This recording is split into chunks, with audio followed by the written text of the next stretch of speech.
Et salut à tous, c'est Baba des Bois. On se retrouve pour ce 4e tuto où on va parler un petit peu de comment on va implémenter l'attaque du personnage, qui va nous permettre donc d'attaquer des ennemis éventuels, qui va aussi nous permettre de casser des éléments de décor comme des pots, un petit peu comme dans Zelda, dans lequel vous allez pouvoir trouver des collectables. Mais avant d'aborder tout ça, il va falloir qu'on parle d'un autre sujet qui est vraiment un sujet important en programmation, qui sont les structures de données. En anglais ça donne Data Structures. On va commencer par expliquer un petit peu ce que sont les structures de données, et ensuite on va implémenter l'attaque du personnage, et en fait vous allez voir qu'on va se servir des structures de données dans l'implémentation de l'attaque, et c'est pour ça que j'aborde ça maintenant.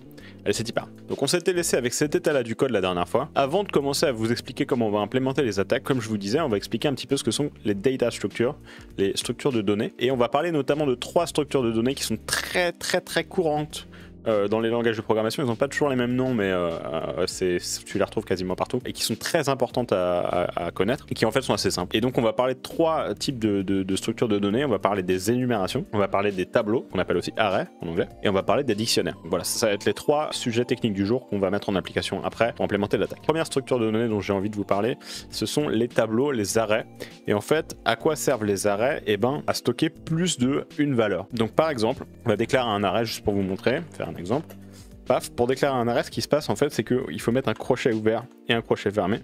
Et à l'intérieur de ces crochets, on va avoir un certain nombre d'éléments qui vont être séparés par des virgules. Donc par exemple, si je fais un arrêt qui contient des strings, c'est-à-dire des chaînes de caractères, et ben je vais avoir par exemple poète, on va avoir pomme, on va avoir poire. Ok, et donc cet arrêt il contient poète, pomme, poire. Alors si vous souhaitez typer votre arrêt, ça se passe comme ça, on fait 2 points arrêt avec une majuscule, et après on met sa valeur. Donc ça, c'est un arrêt. Donc cet arrêt, il contient 3 éléments qui sont poète, pomme et poire. Et alors, à quoi ça sert? Eh ben, maintenant vous allez pouvoir vous référer à l'arrêt avec son arrêt, et vous allez pouvoir accéder à des valeurs qui sont à l'intérieur de cet arrêt en utilisant un index. Alors je vous montre tout de suite comment ça se passe. On va se mettre dans le ready, et on va vouloir accéder à l'index 0 par exemple. Donc ce qu'on va faire, c'est que vu que ça contient du texte, on va print les éléments de l'arrêt. Alors c'est tout simple. En fait, ce qu'on fait, c'est que on print, on se réfère à l'arrêt, donc pour dire je veux accéder à un élément de cet arrêt, et ensuite on met entre crochets, et là on met le numéro de l'index qui correspond à l'élément qu'on veut aller chercher. Donc par exemple, je veux aller chercher poète dans mon arrêt, donc le premier élément, et ben on va mettre arrêt entre crochets, et là attention, c'est pas 1, mais c'est 0. Parce qu'en informatique, on compte à partir de 0. Donc le premier élément, c'est toujours 0, le deuxième, c'est 1, le troisième, c'est 2, etc., etc. Donc on commence toujours, on compte toujours à partir de 0 en informatique. C'est valable dans 99% des langages de programmation. Il y a quelques petits mauvais élèves qui comptent à partir de 1, mais c'est très rare. Ok, donc si on fait print arrêt 0, il devrait nous print poète en lançant le jeu. Donc on essaye.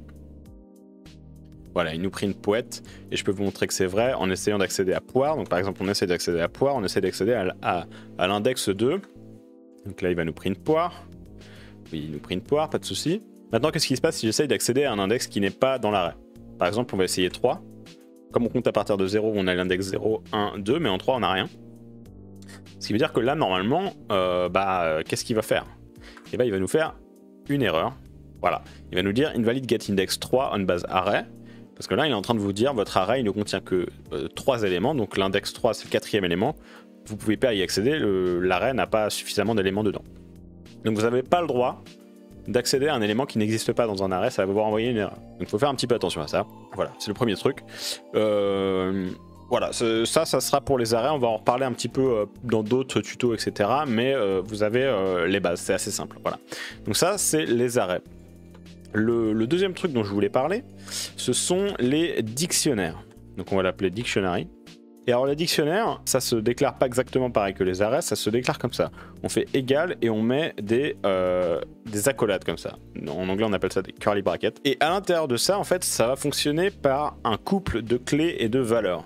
Donc on va avoir une clé qu'on va appeler par exemple clé, et on va avoir une valeur. Donc on met 2 points et ensuite on met la valeur. Et la valeur, on peut mettre ce qu'on veut, ça peut être n'importe quel type en fait. À peu près n'importe quoi que vous pouvez stocker dans une variable, vous pouvez le stocker dans une valeur d'un dictionnaire, il n'y a aucun souci. Les clés, je crois que ça doit être des strings. Alors il me semble quand j'ai des scripts on peut utiliser d'autres types que des strings pour les clés, mais il vaut mieux utiliser des strings parce que c'est ce qui est couramment employé dans d'autres langages, etc. Ça sera moins de confusion. Donc on va dire que les clés on utilise toujours des strings, même si en théorie on pourra utiliser d'autres. D'ailleurs notre clé on va rester sur de l'anglais, on va l'appeler key, et notre valeur on va l'appeler par exemple, on peut mettre une string comme valeur, donc on va l'appeler value. Donc alors à quoi ça sert de faire ça? Et bah maintenant je vais pouvoir, un peu comme quand on a accédé dans notre array à un élément donné via son index, va pouvoir accéder dans le dictionnaire en le référant par sa clé. Donc là, si je veux print value, et ben ça va être tout simple, je vais faire print, et là je vais lui donner dictionary, qui va être le nom de notre dictionnaire. Donc là je mets des crochets comme pour l'arrêt, mais par contre je vais pas lui passer un index, parce que c'est un dictionnaire et non pas un arrêt, je vais lui passer une clé. Donc je dois lui donner la clé qu'il attend pour récupérer la valeur. Donc si je lui donne key, ici, c'est le nom de la clé, ça va me permettre de récupérer la valeur. Donc ici, la valeur de la clé key, c'est value. Donc là, il va me print value. Alors, pourquoi je vous fais faire tout ça? Je vais vous montrer tout de suite en quoi ça peut être utile, cette histoire de dictionnaire et d'arrêt. Les énumérations, on en reparlera un tout petit peu plus tard dans la vidéo parce qu'on va en avoir besoin. Mais pour l'instant, on va se contenter de s'occuper des arrêts et des dictionnaires. Et je vais vous montrer tout de suite en quoi ça va être utile, parce qu'on va déclarer tout de suite un dictionnaire. On va l'appeler dirdict pour Direction Dictionary. Ok, donc, et donc dans ce dirdict, ce qu'on va faire, c'est qu'on va lui donner une première clé qu'on va appeler left, avec une majuscule. Et on va dire 2 points, et là on va lui donner vector2.left comme valeur. Ok, le vector2.right, pareil avec up et down. Voilà, donc j'ai mon dirdict qui contient les 4 directions possibles. Ok, et alors pourquoi je fais ça? Et ben c'est parce que maintenant, en fait, on va pouvoir, plutôt que de faire un match ici, faire ça dynamiquement, en fait. Ce qu'on va pouvoir dire, c'est... Moi, mon but, c'est de pouvoir n'appeler qu'une seule fois animatedSprite.play, et là de lui donner la bonne valeur dynamiquement en fonction de la direction dans laquelle je suis tourné. Donc en fait, ce que je vais faire, c'est que je vais déclarer une nouvelle fonction que je vais appeler findDirName. Et là, on va lui passer dir en argument qui va être la direction.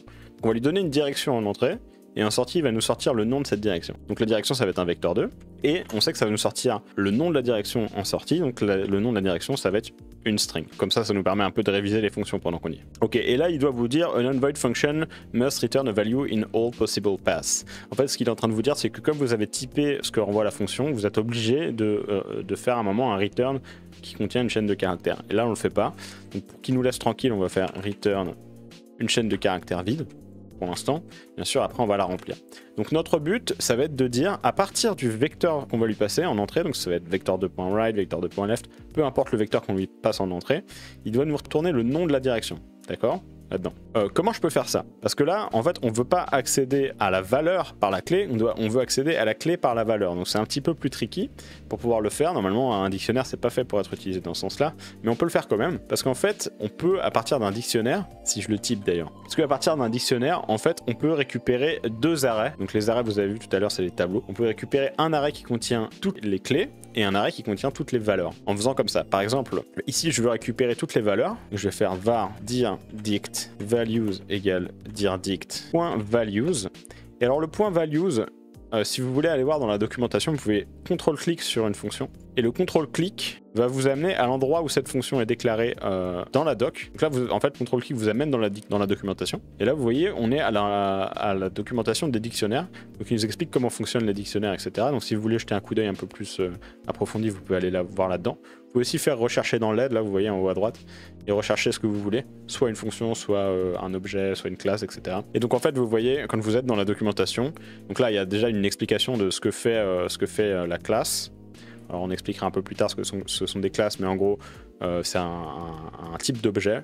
Donc un dictionnaire c'est un objet, un arrêt aussi, etc. On expliquera plus en profondeur ce que sont les objets dans un tuto futur. Pour l'instant ce qui nous intéresse c'est de savoir qu'est-ce que je peux faire avec ça. Et vous voyez il y a toute une liste de méthodes. Alors ce qu'on appelle des méthodes, en fait ce sont les fonctions que possède un objet. C'est-à-dire que dans l'objet de type dictionnaire, j'ai tout un tas de fonctions.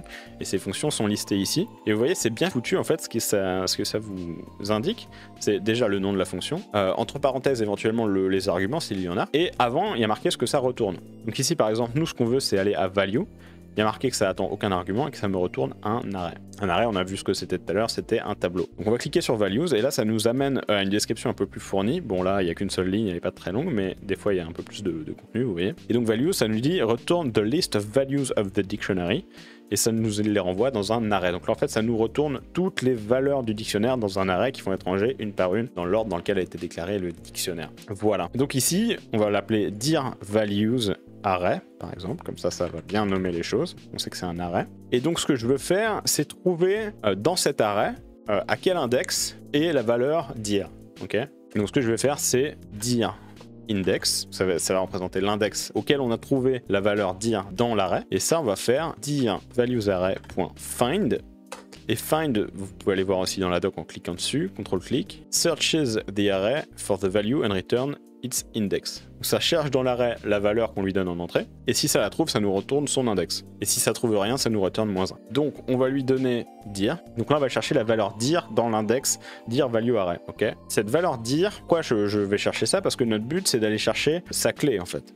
Donc on va aussi récupérer keys array, on va l'appeler dir keys array, qui va être dir dict.keys, ok. Donc là on récupère la même chose que quand on a fait value, on récupère les clés dans un array. Donc on va avoir un array où il va y avoir left, right, up, down. Okay. Et donc avec ces clés, qu'est-ce qu'on va faire? Eh ben, on va aller chercher la bonne clé, la clé qui correspond à la direction qu'on lui a donnée en entrée. On va avoir dir key, on va l'appeler, qui va être égal à dir keys array, l'array des clés, avec comme index dir index. Ok. Donc ça nous permet de récupérer la clé qui correspond à la valeur dir. Alors vous allez voir, tout ça va prendre sens très vite. Ça me permet de dire, si j'ai le vecteur right, ça va me renvoyer la clé qui correspond à sa valeur dans ce dictionnaire. Donc s'il trouve le vecteur de right, il va me dire c'est le deuxième élément de l'array, donc ça va être l'index 1, on compte à partir de 0, donc le deuxième élément de l'array c'est l'index 1, et ça correspond à la clé right. Donc en fait cette fonction elle me permet à partir de la valeur du vecteur 2 de me renvoyer son nom. Ça va me retourner left, right, up ou down en fonction de la direction qu'on lui donne. Ok, et donc là ce que je vais faire c'est return dir key. Alors il y a juste un petit point auquel il faut faire attention, c'est qu'il se peut que votre valeur ne soit pas dans l'arrêt. Parce que là, par exemple, dir index, si c'est -1, à ce moment-là, la valeur n'est pas dans l'arrêt. Parce que -1, c'est pas un index auquel on peut accéder, théoriquement. Donc ce qu'on va faire, c'est if dir index égale -1. À ce moment-là, on return du vide. C'est-à-dire que si on n'a pas trouvé la valeur en entrée, donc si je lui passe un vecteur qui n'existe pas là-dedans, et il va me retourner rien du tout. Ok, donc ça va nous permettre de faire dynamiquement ce qu'on avait avant, mais de le faire dynamiquement. Parce que ce petit algorithme qu'on a fait là va nous permettre de retrouver le bon nom de la direction qui nous intéresse. Et donc grâce à ça, on va pouvoir faire var dir name égale ceci. Donc on va chercher la direction et on va lui passer direction. Et donc ça va nous donner la direction dans laquelle on veut aller. Ok. Et donc à partir de ça, ce que je vais pouvoir faire, c'est juste dire animatedsprite.play. Là on va lui donner move, là on va lui donner plus dir name. Ce qui fait qu'en fait tout ça là, ça me sert plus à rien. Parce que quelle que soit la direction dans laquelle je me trouve, je vais forcément pouvoir le faire dynamiquement, c'est-à-dire en une seule ligne de code, en fait. Grâce à cet algo-là, en une seule ligne de code, on fait tout ce qu'il y a là. Et le seul truc qu'il va falloir vérifier, c'est effectivement qu'on ne se dirige pas nulle part, c'est qu'on n'a pas notre direction qui est égale à 0. Parce que dans ce cas-là, ce qu'on veut, c'est s'arrêter. Donc ce qu'on va faire, c'est if direction égale vector 2.0 fait ça.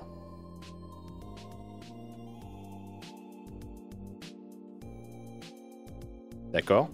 Et dans le cas contraire, on fait ça. Donc, si la direction est égale à 0, on s'arrête. Et si la direction n'est pas égale à 0, on se déplace dans la direction qui nous intéresse, c'est-à-dire dans la direction dans laquelle on veut se déplacer. Ok, intéressant. Alors, comment ça se passe maintenant si on lance le jeu? Et vous voyez que vous avez bien le même comportement qu'avant. Sauf que maintenant, on n'a plus besoin d'avoir un gros match case et de répéter animatedsprite.play machin truc 15 000 fois. En fait, quand vous avez des match cases comme ça avec beaucoup d'entrées, en général, c'est un mauvais signe et vous pouvez très probablement faire la même chose dynamiquement, comme on vient de le faire ici. Alors, c'est pas vrai dans 100% des cas, mais c'est vrai dans quand même une vaste majorité des cas. Donc, essayez de faire attention à ce genre de choses. Quand vous avez des gros match cases ou des grosses forêts de if, en général, c'est que votre code n'est pas assez dynamique. Là, on a mis en pratique les tableaux et les dictionnaires, et ça nous a permis de rendre notre code plus dynamique. Donc ça, c'est un premier truc intéressant. Vous aviez peut-être pu remarquer que là, on a des erreurs, par contre, avec ce qui se passe. Il nous dit « There is no animation with name move ». Alors, je sais pas si vous avez compris ce qui se passe, mais en fait, là, il est en train de nous dire « J'arrive pas à jouer l'animation qui a le nom move ». Et alors, pourquoi il cherche à jouer une animation avec juste le nom move? Parce qu'en fait, des fois, dire name... Vous voyez, des fois, il nous renvoie du vide. Ce qui fait que si tu fais move plus du vide, ça te renvoie juste move, évidemment. Et donc, du coup, il cherche à jouer l'animation move. Et alors, pourquoi il se passe ça? C'est parce que quand j'essaye de me déplacer en diagonale, ma direction ne correspond à aucune des 4 directions qui est dans le dictionnaire. Et donc, il va me renvoyer une erreur. Alors, on va corriger ce truc-là un petit peu dans la suite du tuto, mais pour éviter qu'il nous renvoie des erreurs comme ça, ce qu'on peut faire déjà, c'est if animatedSprite.getSpriteFrame.as animation, et là je lui donne le nom de l'animation. Donc là je vais avoir var animName qui va être égal à ça. Le nom de l'animation, ça va être ça. Mais pour éviter de répéter 2 fois move plus dir name là et là, ce que je vais faire, c'est que je vais l'enregistrer dans une variable qui va s'appeler animName. Et donc si il a cette animation là, à ce moment-là, on la joue. Voilà, tout simplement. Donc là, normalement, ça devrait nous éviter d'avoir ce problème-là. C'est un fixe temporaire. Vous voyez, on n'a plus l'erreur, si on se déplace en diagonale, il n'y a plus de souci. Qu'est-ce qu'il nous dit par contre? Il nous dit un warning, move and slide returns the value, but the value is never used. Oui, alors ça c'est dû à la façon dont on a fait notre code. En fait, move and slide ça nous renvoie une valeur et cette valeur on s'en sert pas. Donc ce qu'on peut faire c'est juste dire underscore underscore comme ça. En fait, quand vous précédez le nom d'une variable par underscore, l'interpréteur il ne s'en soucie plus. Ça veut dire qu'il ne vous renverra plus de warning si vous l'utilisez pas. Donc là en fait on va juste stocker la valeur dans une variable dont on ne se sert pas pour qu'il évite de nous renvoyer ce warning. C'est juste la petite astuce quand il y a des warnings. Faites ça seulement quand vous savez ce que vous faites. Hein. Quand vous avez un warning, vous savez que vous n'en voulez pas parce qu'il vous gêne et que vous savez ce que vous faites. Et vous pouvez mettre ça dans une variable qui s'appelle underscore underscore. Ça permet de se débarrasser du warning en fait. Ok, donc maintenant qu'on a notre perso qui se déplace et que la direction dans laquelle il se déplace est dynamique, ce qu'on peut faire, c'est son animation d'attaque. Alors comment on va faire ça? Bah déjà, il va falloir qu'on récupère l'input Hunter. Donc de base, de 7, il y a déjà l'input UI Accept qui représente la touche entrée et la touche espace de votre clavier. Donc on va servir de celle-là. Donc en fait, ce qu'on va faire, c'est une version naïve du code pour l'instant. Donc ça va représenter, on va l'appeler Move Animation. On va mettre un commentaire Move Animation qui indique que là, ce qu'on fait après, c'est l'animation de mouvement. Parce qu'on va faire pas mal de trucs, au moins temporairement, dans notre fonction input. Donc on va essayer de se décrire un petit peu ce que chaque bout de code fait. Comme ça, on s'y repérera un peu mieux. Maintenant, ce qu'on va faire, c'est faire attaquer notre perso. Donc ce que je vais faire, c'est lui dire if input.isActionJustPressed. Et là, on va utiliser justPressed et non pas actionPressed. Là, on va le passer UI Accept. Et on va mettre pass, comme ça il ne nous renverra plus d'erreur. Et alors quelle est la différence entre action just pressed et action pressed? En fait, action pressed vous renvoie vrai si vous êtes en train d'appuyer sur votre touche, mais même si c'est pas la première fois que vous appuyez sur votre touche, c'est-à-dire si vous appuyez sur la touche et que vous restez appuyé, ensuite à chaque frame du jeu où vous avez la touche enclenchée, il va vous renvoyer vrai. Alors que isAction just pressed ne vous renvoie vrai que la première fois, la première frame vous avez enclenché votre touche, c'est-à-dire qu'au moment où vous avez appuyé sur la touche. Et donc là, c'est ce qui va nous intéresser pour la touche action, parce qu'on veut pas qu'il nous renvoie vrai tant qu'on a la touche enfoncée. On veut qu'il nous la renvoie qu'une fois qu'on l'a enfoncée, la première fois. Donc là, quand on appuie sur la touche action, UI Accept, et on va vouloir déclencher l'animation d'attaque. Et alors, on va faire une version hyper naïve du truc dans un premier temps pour vous expliquer pourquoi c'est pas la bonne manière de faire.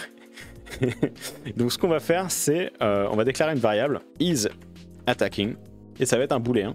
Et on va la mettre à false. On est en train de lui dire est-ce que tu es en train d'attaquer? Donc cette variable va représenter est-ce que notre personnage est en train d'attaquer ou non. Et voilà, elle va être à faux. Et donc ce que je vais faire ici, c'est isAttacking égale true. Parce qu'au moment où j'appuie sur la touche UI Accept, je veux qu'il se mette à attaquer. Maintenant, l'autre truc que je peux faire aussi, c'est on a un truc pour dire quand est-ce qu'il est en train d'attaquer, mais on va peut-être aussi vouloir savoir quand est-ce qu'il est en train de bouger. Donc on va aussi se faire une variable isMoving égale false. Faux. Par défaut, il n'est pas en train d'attaquer ni de bouger, donc les deux vont être faux. Et isMoving va être vrai à partir du moment où il va commencer à bouger, et donc ça va être vrai à partir du moment où la direction n'est pas égale à 0. Donc là on peut dire isMoving égale true. Donc ça va nous dire un petit peu ce qu'est en train de faire notre personnage. Est-ce qu'il est en train d'attaquer? Est-ce qu'il est en train de bouger? Maintenant, on veut qu'il nous joue l'animation de mouvement seulement si on n'est pas en train d'attaquer. Parce que si on est en train d'attaquer, on n'est pas en train de bouger, et inversement. Donc pour l'instant, ce qu'on va dire c'est if isAttacking, on va faire l'animation d'attaque, donc pour l'instant on va mettre pass, et s'il n'est pas en train d'attaquer, on va faire le reste, c'est-à-dire l'animation de mouvement. Donc là on va mettre la attack animation, logiquement. Ah oui, alors si vous voulez indenter plusieurs lignes d'un coup, vous pouvez en sélectionner plusieurs et faire tab, et ça va vous les indenter d'un seul coup, ça peut être assez pratique dans ce genre de cas. Voilà, donc là on va mettre notre animation d'attaque. Et alors du coup, qu'est-ce qu'on veut faire? On veut récupérer la direction dans laquelle on est tourné pour savoir quelle est l'animation d'attaque qu'on va jouer. Donc là on va avoir notre animation d'attaque, mais si vous avez suivi le tuto jusque là, vous savez qu'on n'a pas encore importé les animations d'attaque. Ok, donc maintenant on va importer les animations d'attaque, donc en fait c'est comme la dernière fois, donc je vais passer assez vite dessus. Le seul truc qu'il faut faire un petit peu attention, c'est que en fait là on va utiliser la même nomenclature pour les animations que pour les animations de mouvement que pour nos animations d'attaque. En fait on va d'abord mettre attaque qui va être le nom de l'action qu'on est en train de faire, et ensuite on va mettre la direction dans laquelle est tourné le personnage, par exemple attack down, et après on va importer les animations qui correspondent. Donc on s'ouvre la sprite sheet. Ah oui, alors j'ai modifié un tout petit peu la sprite sheet pour qu'elle soit un peu plus facile à utiliser pour vous pour les prochains tutos. Alors elle est peut-être un peu différente de celle qu'il y avait dans le 3e épisode, c'est normal, c'est juste pour en rendre l'utilisation plus simple. Voilà, donc là on va s'importer les 3 frames, paf, on met ça à 10, et après on fait ça dans toutes les directions. Ok, voilà, donc j'ai mes 4 animations, attack down, attack left, attack right, attack up. Ok, et donc ça va être cool parce qu'on va pouvoir se servir de ces noms-là, évidemment, pour déclencher les animations quand on en a besoin dans notre script. Donc ici, on a déjà ce qu'il nous faut, on sait que dans isAttacking, on est en train d'attaquer, et donc on veut récupérer la direction dans laquelle on est en train d'attaquer. Voilà, tout simplement. Donc ce qu'on peut faire, c'est que plutôt que de déclarer dirName ici, dans cette condition-là, parce que si on le déclare là, en fait, on peut pas y accéder ici. On va la déclarer un petit peu avant, donc on va se déplacer ça vers le haut. Si vous voulez déplacer une ligne de code, vous pouvez faire Alt et les flèches, ça permet de déplacer les lignes de code, ça peut être pratique. Voilà, donc on va se la mettre avant les directions. Donc dirName égale, on récupère la direction. Donc ça nous permet de savoir dans quelle direction on est tourné avec le nom de la direction. Et donc ici, le seul truc qu'on a à faire, c'est dire animatedSprite.play, et là on va lui dire le nom de ce qu'on est en train de faire, donc c'est attaque plus la direction dans laquelle on est tourné, donc ça va être dirName. Alors qu'est-ce qui se passe si on fait ça? Je me déplace, paf, paf, paf, paf, pas de souci. Et là si j'attaque, voilà. Donc là vous voyez, il attaque dans tous les sens. Et là vous voyez, il me fait la même chose que tout à l'heure, il me dit there is no animation with name attack. Donc en fait c'est parce qu'on a ce même problème là, il va falloir faire ça ici. Alors tout ça c'est du code qui est assez temporaire, hein. Je vous montre un petit peu la manière naïve de faire et après je vous explique une manière un peu plus pérenne, évidemment. Hein. C'est juste un petit peu pour vous montrer le cheminement de pensée que vous pouvez avoir en tant que développeur pour arriver à un code vraiment, vraiment solide. Donc évidemment ici ce qu'on va vouloir c'est move plus attaque, ici on va lui demander animName, là on va lui dire play, et donc on reteste, là on n'a plus d'erreur, ok, on appuie sur la touche entrée. Et là, vous allez voir qu'on a plusieurs soucis. Déjà, le premier, c'est qu'on est sur une animation de base qui nous plaît pas, parce que nous, l'animation de base qu'on veut, c'est l'animation où il est pointé vers le bas, et où il est en train de ne pas bouger. Donc ça, on peut le changer en allant juste dans Animated Sprite. Et là, on lui change l'animation en cours. Donc on va lui mettre l'animation Move Down. Et on va bien s'assurer que Playing est faux. Parce que par défaut, il va juste être tourné vers le bas, mais ne pas être en train de se déplacer. Donc ça, c'est l'animation par défaut, c'était pas grand-chose. Mais par contre, on a d'autres soucis que vous allez voir. Déjà, le premier, c'est que si j'appuie sur la touche entrée, il se passe rien. Vous allez dire, mais pourquoi? C'est bizarre. En fait, c'est normal, vous allez voir. Et après, si j'appuie sur n'importe quelle touche ensuite, il se met à attaquer et il ne s'arrête plus d'attaquer. Et par contre, il update bien la direction, c'est-à-dire qu'il se tourne bien dans la bonne direction en fonction de où j'appuie. D'accord. Donc il y a plusieurs soucis à régler. Déjà le premier que vous pouvez régler, c'est que si vous allez dans Animated Sprite et que vous allez dans vos animations d'attaque, vous allez voir qu'il y a une petite coche là qui s'appelle boucle, qui permet de savoir si l'animation se joue en boucle ou non. Donc nous on va la décocher sur toutes les attaques parce qu'on a besoin qu'elle se déclenche qu'une seule fois. Voilà, ça c'est le premier truc. Deuxièmement, pourquoi notre personnage il n'attaque pas immédiatement au moment où on lui dit, où on appuie sur la touche attaque? Et alors quel est le problème? On va le débugger ensemble tout simplement. Donc on va se mettre un breakpoint sur la ligne 38. Donc un breakpoint c'est un point d'arrêt, ça permet d'arrêter l'exécution du script au moment où on arrive à telle ligne. Donc ça veut dire qu'au moment où le fil d'exécution va arriver sur votre point d'arrêt, le fil d'exécution va s'arrêter et le jeu va s'interrompre. Vous allez vous retrouver dans l'éditeur de script et vous allez avoir accès à tout un tas d'informations qui va vous permettre de voir un petit peu où en est votre code, de savoir quelle variable contient quelle valeur, etc. Ce qui va vous permettre de trouver le bug plus facilement.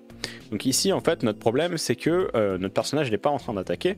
Et alors pourquoi? On peut se mettre donc un breakpoint ligne 38, donc pour ça vous vous mettez à côté du chiffre de la ligne là, donc le numéro de la ligne c'est 38, donc on va se mettre ici, on va cliquer, vous allez voir un carré rouge apparaître, et ce carré rouge c'est un breakpoint, un point d'arrêt. Et donc là si on lance le jeu, donc si on fait F5, au moment où le fil d'exécution va arriver ligne 38, le jeu va s'arrêter, comme je vous disais, ça va s'interrompre et vous allez pouvoir débugger. Ici on fait bien attention de le mettre ligne 38 parce que ce qu'on veut c'est que ce point d'arrêt soit déclenché seulement si isAttacking est vrai. Donc là si on lance le jeu,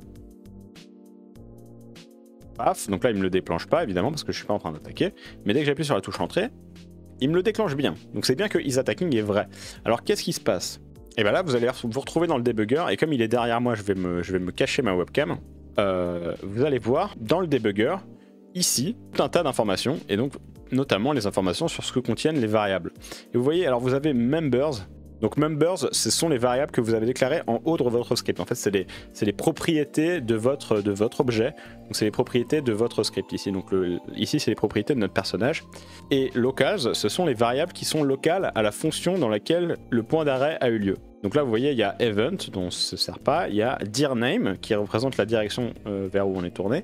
Et il y a animName. Bon, animName, en fait, il me met 0 parce que animName n'a pas encore reçu sa valeur au moment où on arrive ligne 38. En fait, il a vu qu'on allait la déclarer, donc il a créé une variable, mais pour l'instant, il lui a donné une valeur arbitraire parce qu'il n'a pas encore reçu la valeur. Mais par contre, vous pouvez voir dirName, vu qu'on lui a donné sa valeur un peu plus tôt, dirName devrait avoir un nom. Ici, elle n'a pas de nom.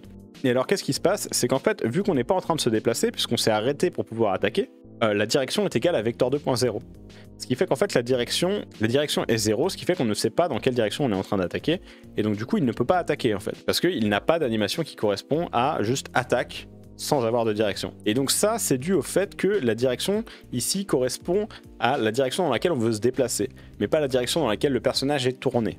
Et il va falloir qu'on fasse une distinction entre les deux. Et donc pour ça, en fait, on va renommer direction et on va l'appeler moving direction. Donc ici, si vous voulez renommer une variable, ce que vous pouvez faire, c'est CTRL-R. Et ici, vont s'afficher deux champs. Donc vous avez le nom de la variable que vous voulez changer. Et ici, en quoi vous voulez la changer. Donc on va mettre moving direction. Ça va nous remplacer notre direction par moving direction. Ok. Très bien, donc on a notre moving direction, et donc maintenant on va faire la distinction entre la direction dans laquelle on se déplace, la moving direction, et la direction vers laquelle le joueur regarde, qui va être facing direction. On va appeler vector2.down, on va lui donner down par défaut, parce que vous vous souvenez, l'animation par défaut, c'est vers le bas. Au début de votre jeu, votre perso il regarde vers le bas. Alors vous pouvez faire 2 points égales, si vous voulez typer en même temps que lui donner la valeur. En fait, quand vous faites 2 points égales, Godot va déduire le type de la valeur que vous lui donnez. Donc là, vous lui donnez un vecteur 2. Donc il va déduire que cette variable doit avoir comme type vecteur 2 à l'intérieur. Me revoilà, ok. Donc c'est très bien. À quoi ça va nous servir? Eh ben en fait ça va nous servir à dire on veut attaquer dans le sens vers lequel on est tourné et pas dans le sens vers lequel on se déplace. Parce que quand on se déplace pas, on a quand même une direction dans laquelle on est tourné. Ok. Donc comment on va faire? Eh ben en fait on va changer facing direction pour la rendre égale à moving direction à chaque fois que moving direction est différente de 0. Parce que si moving direction est égal à 0, ça veut dire qu'on est en train de s'arrêter. Mais la facing direction, donc la direction dans laquelle on est tourné, elle a forcément une valeur, elle peut pas être égale à 0. C'est forcément soit right, soit up, soit down, soit left. Donc en fait ce qu'on veut faire c'est if moving direction est différente de 0, donc vecteur 2.0, à ce moment-là on va dire facing direction égale moving direction. Donc ça va nous donner la direction dans laquelle on est tourné. Donc maintenant on sait que les animations on va les jouer en fonction de la direction dans laquelle on est tourné et pas les directions dans laquelle on se déplace. Donc en fait on peut dire que pour récupérer le nom de la direction, on va se servir de facing direction plutôt que de moving direction. Parce que ce qui nous intéresse c'est bien la direction dans laquelle on est tourné. D'où l'importance de bien nommer ces variables. Et ici ça devrait nous régler le souci. Donc là je me tourne vers la gauche, j'attaque. Et j'ai bien l'animation qui se joue dans le bon sens. Bon, par contre, petit souci, effectivement, l'animation, elle se joue, mais elle s'arrête, et puis je ne reviens pas à l'animation de mouvement. Donc ça, comment on va faire? Déjà, on va essayer d'organiser un peu notre code, parce que vous voyez qu'il commence à devenir un peu velu. On va mettre attack animation, voilà, et ici on a move animation. Enfin là on va mettre idle animation d'ailleurs, parce que ça correspond à quand est-ce qu'on s'arrête, donc on va voir l'idle, et ici on va avoir le move animation. Donc maintenant ce qu'on veut savoir c'est quand est-ce que l'animation d'attaque est terminée. Et donc comment on peut faire ça, comment on peut savoir qu'une animation est terminée? Et ben en fait il y a ce qu'on appelle un signal qui nous permet de savoir ça.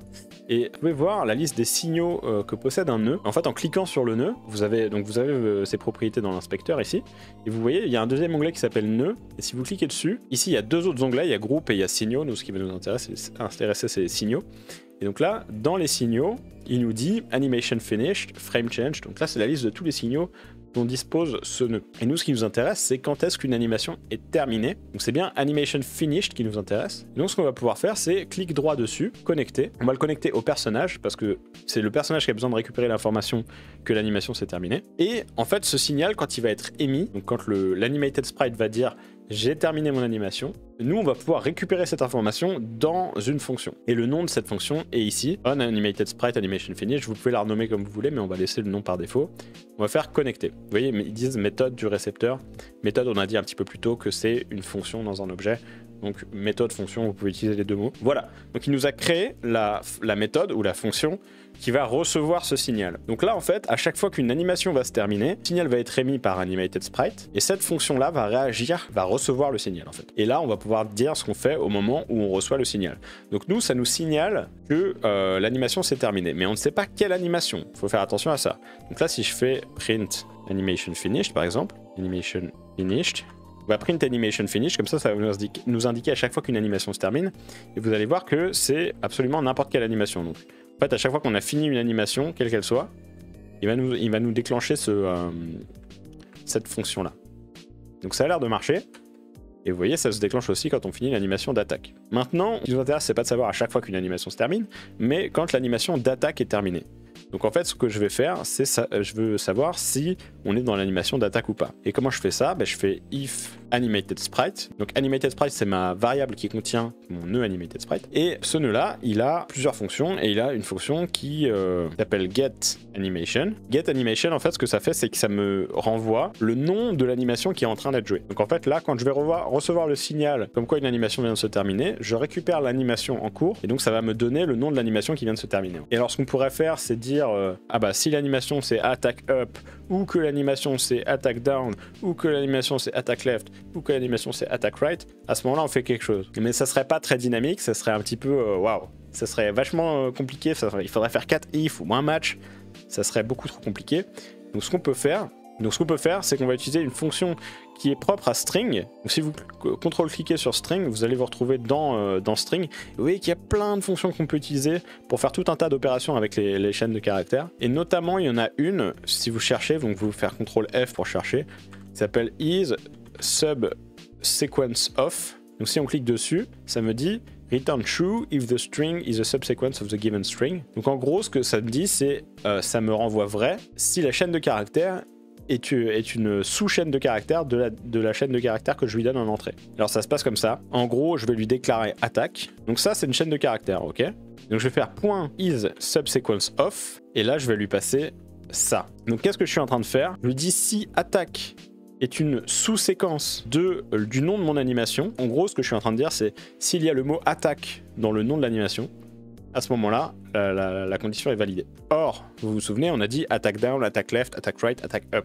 Donc ce qui nous intéresse, c'est bien de savoir s'il y a le mot attack à l'intérieur du nom de l'animation. Donc c'est ça qu'on est en train de faire en fait. S'il y a le mot attack dans le nom de l'animation. Donc s'il y a le mot attack dans le nom de l'animation, à ce moment-là, déjà ce qu'on peut dire c'est is attacking égale false, parce qu'on n'est plus en train d'attaquer, parce que l'animation vient de se terminer. Et deuxièmement, il faudrait qu'on lui dise de se remettre à idle. Et alors, vous voyez qu'on a déjà le code qui permet de faire ça ici. On pourrait le copier-coller.